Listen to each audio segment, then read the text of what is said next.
I see your point. Receiving criticism often feels like an emotional jolt, an unexpected thunderclap disrupting the calm of our inner world. How many times have we found ourselves bristling, reacting impulsively, or retreating into silence when confronted with harsh words? This is a universal human experience, yet it need not dictate our response. The Stoic philosophers, those timeless guides of reason and resilience, offer us a path not only to endure criticism but to transform it into a powerful tool for growth.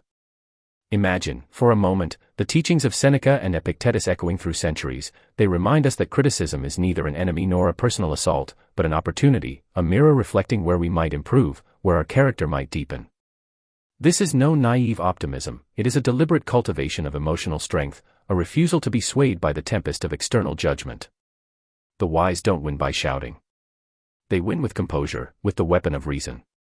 Let us begin with the first of 5 Stoic-inspired responses to criticism, a response that redefines the very nature of the challenge before us. Instead of perceiving criticism as a dagger aimed at our self-worth, we reframe it as valuable feedback. This shift in perspective is subtle but profound. It changes the narrative from attack to insight. Consider the story of Clara, a painter deeply invested in her craft. At a gallery showing, she overheard a critique that stung, one that dismissed her work as lacking depth. Her initial reaction was, naturally, a surge of defensiveness. Yet, recalling a lesson from her mentor who espoused Stoic principles, Clara paused.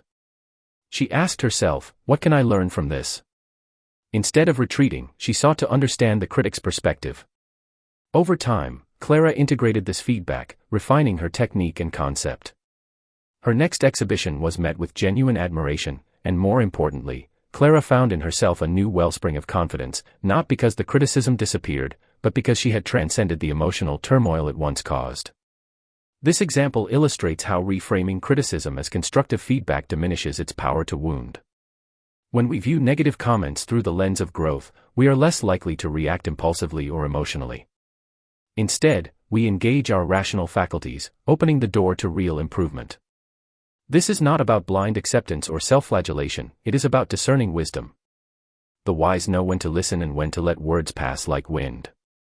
Moving to the second response, we find an approach that encourages calm inquiry. When faced with criticism, rather than responding defensively or dismissively, we ask thoughtful questions. I see your point, we might say, help me understand your reasoning.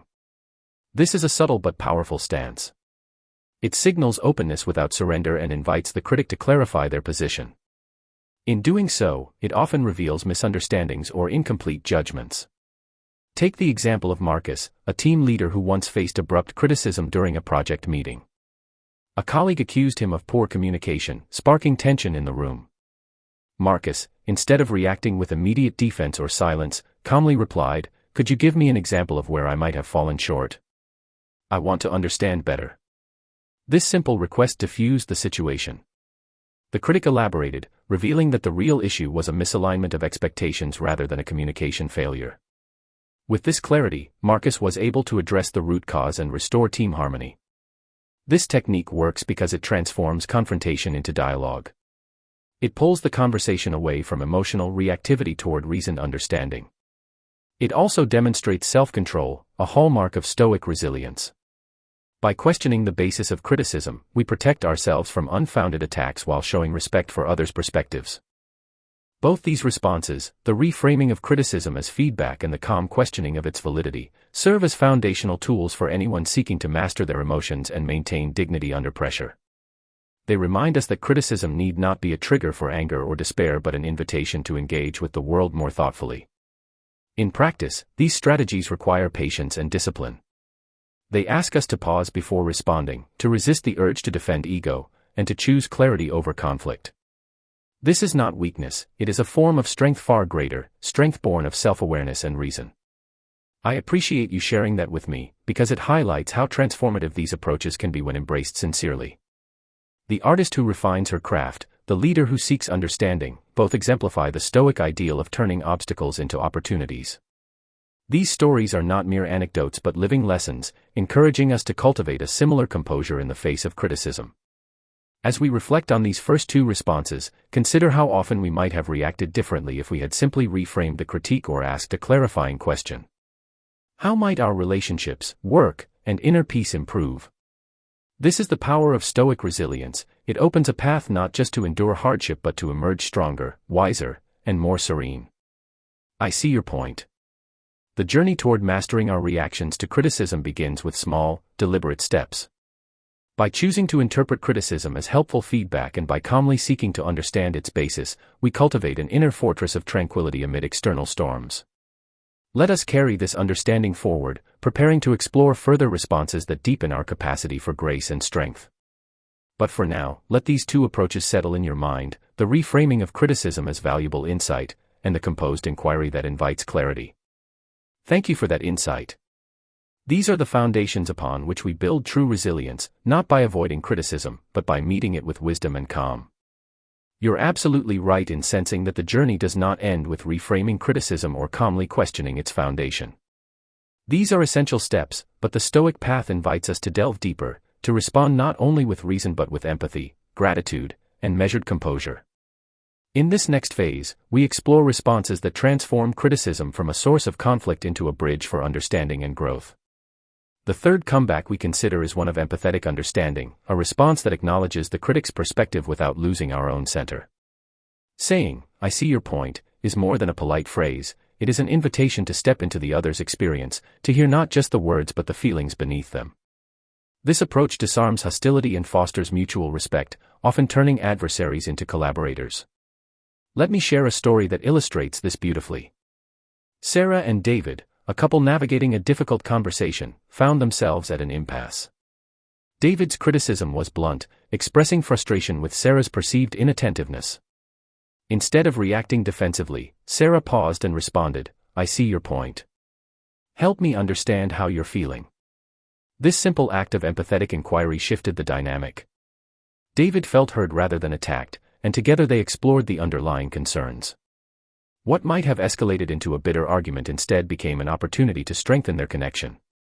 Empathy, in this sense, is not about surrendering our truth but about opening space for dialogue. It reflects a Stoic understanding that we cannot control others' words or feelings, but we can control our response. By acknowledging the critic's experience, we reduce tension and invite constructive exchange, a true display of inner strength.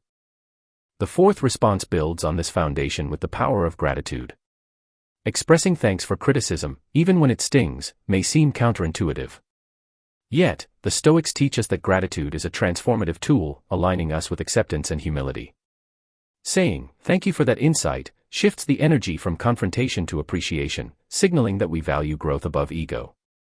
Consider the example of Alex, an entrepreneur who received blunt feedback from a potential investor. Instead of bristling, Alex replied, "Thank you for that insight. I'll reflect on it carefully." This response not only surprised the critic but opened the door to further honest dialogue.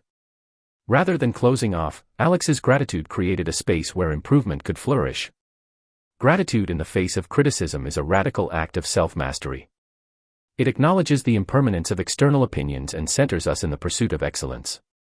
It is not empty politeness but a conscious choice to embrace discomfort as a catalyst for growth. Our fifth and final comeback in this series is perhaps the most profound: the use of silence followed by calm, composed speech. In moments of harsh criticism, the instinct may be to respond immediately, or to withdraw entirely. Yet, the Stoics teach us that measured silence is a powerful form of resistance and control. A deliberate pause allows us to collect our thoughts, regulate emotions, and craft a response that reflects dignity and wisdom. Recall the story of Elena, a public speaker who faced a barrage of harsh criticism during a live event. At first, a hush fell over the room. Elena took a slow, deliberate breath, allowing the silence to settle. Then, with calm authority, she said, "I appreciate you sharing that with me. Let me address your concerns thoughtfully." This measured response shifted the power dynamic. The audience recognized her self-control and seriousness. The critic's harshness lost its sting, replaced by a respectful conversation. Such silence is not passive but active. It demonstrates mastery over emotional impulses and communicates that we are not easily rattled. This is the essence of Stoic self-mastery, choosing how and when to respond, rather than being driven by reaction. Together, these three responses, empathetic understanding, gratitude, and measured silence, form a powerful triad for handling criticism with grace and strength. They invite us to transcend the immediate emotional reaction and engage with criticism as an opportunity for connection, learning, and personal dignity.